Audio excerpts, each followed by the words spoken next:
Welcome to The Explainer. Today, we're diving headfirst into the incredibly dense, highly symbolic, and just utterly fascinating musical universe of artist Lori Patrick.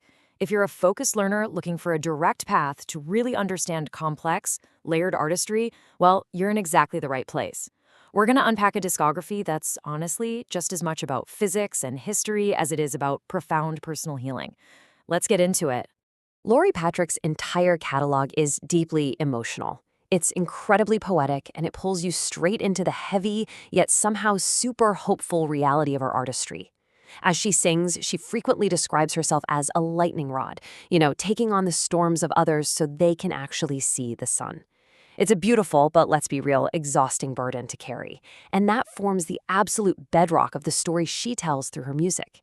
Specifically, we're exploring her YouTube channel, at Lori Patrick 362, and the 77 original tracks she's meticulously crafted over there. Now, this isn't just some random collection of songs, oh no, it's a profoundly structured journey of transformation.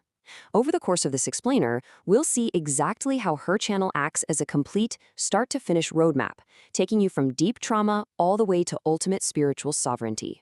We're going to see how she weaves together these massive, seemingly unrelated concepts. We're talking about quantum mechanics and physics, the history of the Yuba River, the systemic abandonment within the foster care system, and deep spiritual alchemy and healing. It sounds wild, right? But she somehow manages to synthesize all of these completely distinct themes into one uniquely unifying and uplifting message.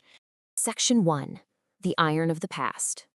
Okay, so to truly understand the light here, we first have to understand the dark. We need to establish the emotional baseline of her channel.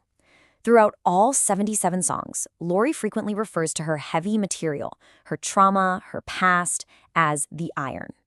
Her lyrics confront this foundation of profound personal trauma head-on, speaking of having abandonment literally carved into her bones.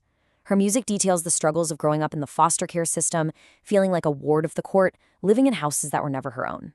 This iron represents a really heavy, restrictive, and rusting past. Now, the true story behind her song Anonymous perfectly captures the profound tragedy and, honestly, the miracle of her journey. Get this. At age 14, while in foster care, she anonymously wrote a poem to comfort a stranger who was crying over the loss of a 2-year-old child. 12 years later, in 2004, Lori tragically lost her own baby. While standing there, hollow and cold in the mortuary, looking for any shred of comfort, a stranger read her a poem from a book, declaring it the only one that was truly divine. Guys, it was her own poem. The very words she wrote as a child had miraculously found their way back to her